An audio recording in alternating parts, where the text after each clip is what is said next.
तो आगे चलेंगे। देखो रिलायंस अकाउंट का फॉर्मेट हमें समझ में आ गया, हमने इसको खत्म कर दिया। अब ध्यान समझना आगे की चीज कुछ और। देखो एक और अकाउंट है कैश और bank account, sorry partners capital account. इसको फ्यूचर में पढ़ेंगे, नियर फ्यूचर में, या तो लास्ट में आज या कल। आगे चलते हैं, इसके बाद क्या समझाना चाह रहे हो। अब जो मेन चीज है ना कैश और बैंक अकाउंट, ये भी फ्यूचर में पढ़ेंगे। तो पढ़ेंगे क्या प्रेजेंट में, इधर देखो एंट्रीज। क्या पढ़ेंगे, एंट्रीज। जो तुमने भी पढ़ाई करी है ना उसकी एंट्रीज भी तो होनी चाहिए, पता होनी चाहिए। आओ जरा, पहला पॉइंट क्या है, for closing assets account, entry बोलो।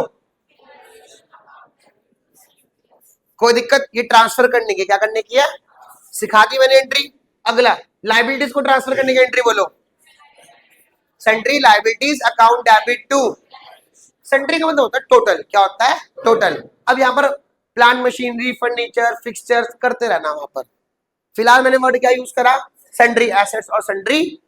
सन्ड्री मतलब बहुत सारी, ठीक है ना, सन्ड्री मतलब बहुत सारी। शुरू की दो एंट्रीज में कोई दिक्कत है तो बोलो, इजी।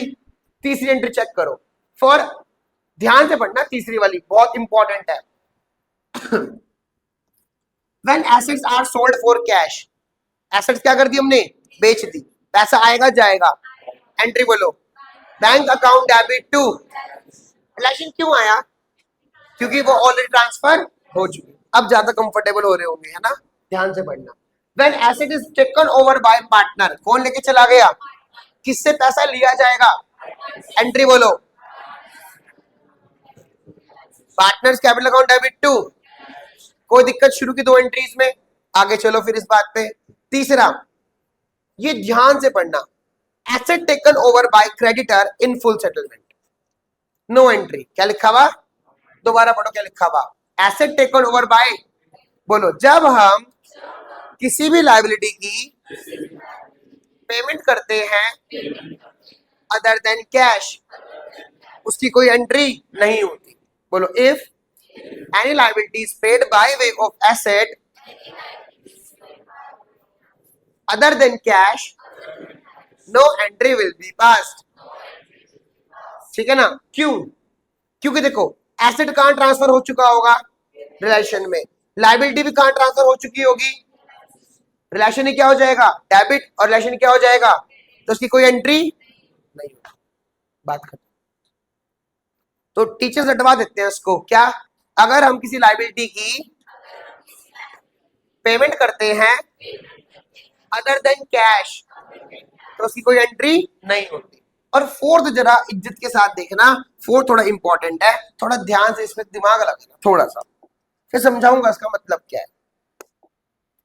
क्या लिखा हुआ इसमें, asset taken over by creditor in part settlement. क्या लिखा हुआ, इन पार्ट सेटलमेंट। इधर देखना देव, देव सपोज करो फॉर एग्जांपल हमारे क्रेडिटर्स हैं, इधर देखना 10,000 रुपए के, कितने के, हमने इसको फर्नीचर दे दिया, मान के चलो 2,000 रुपए का, कितने का, कितने बचे, 8,000। हमने इसको कैश दे दिया, क्या दे दिया, दोबारा सुनो, क्रेडिटर कितने के हैं, 10,000 के, कितने के, हमने इसको फर्नीचर कितने का दे दिया, कितना बचा, 8,000 हमने क्या दे दिया।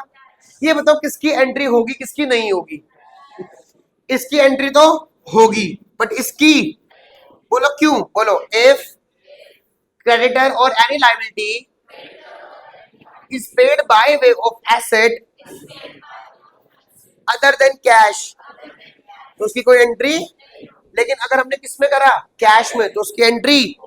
बताओ कोई दिक्कत।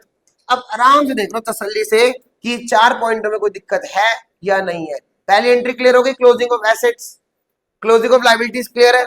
अगला एसेट सोल्ड करेंगे, एंट्री क्या करेंगे, बोलो, cash account debit to realisation. Liabilities pay करेंगे, एंट्री क्या करेंगे, रियलाइजेशन अकाउंट डेबिट टू। अच्छा, अगर कोई पार्टनर टेक ओवर करके एसेट्स को, तो किससे पैसा लिया जाएगा, एंट्री बोलो, partners capital account debit to. और अगर हम लोग सपोज करो एसेट को किसको दे रहे हैं, क्रेडिटर को, किसको दे रहे हैं, उसकी कोई एंट्री। लेकिन अगर पार्शियली दे रहे हैं तो उसकी एंट्री नहीं होने की, और जो रह गया वो किसमें दे रहे हैं, कैश में, उसकी एंट्री हो जाएगी। कितने हो गए हमारे, 3। अब आ जाओ फोर्थ पर। Fourth, when liabilities are paid in cash, entry बोलो, realisation account debit to cash या बैंक। इजी चल रहा है मुश्किल है? इजी। अच्छा, अगर कोई पार्टनर किसी भी लाइबिलिटी को टेक ओवर कर रहा है, अगर कोई पार्टनर क्या कर रहा है लाइबिलिटी को, मान लो मैं और सानवी दो पार्टनर है और सानवी ने कोई लाइबिलिटी को टेक ओवर कर लिया, तो फर्म किसको पैसा देगी? सानवी को। सानवी कैपिटल बढ़ेगी घटेगी? सानवी को क्या करा जाएगा? क्रेडिट। क्या किया जाएगा? एंट्री बोलो। ठीक है ना? अब मेरी बात समझना, जो फिफ्थ है ना, फिफ्थ, फिफ्थ का ए, फिफ्थ का बी, फिफ्थ का सी, फिफ्थ का डी, ये मैं नहीं कराऊंगा। पूछो क्यों? ऊपर करा चुका हूं। देखो कैसे, when expenses are paid by firm, entry बोलो, realisation account debit to bank. दूसरा कि paid by firm on the behalf of firm, entry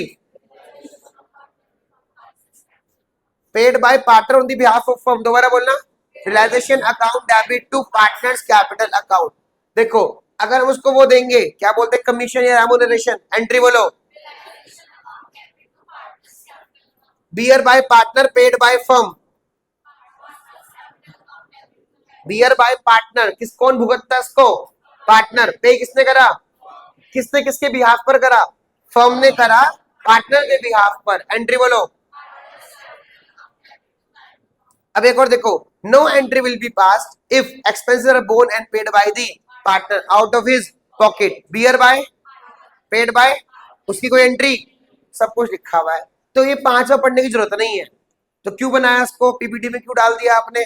ताकि कल फ्यूचर में कोई भी ऐसी मिस्टेक ना हो या कोई भी चीज ना रहे। मतलब ये ना 100% है, इसके ऊपर कुछ नहीं है इस चैप्टर के।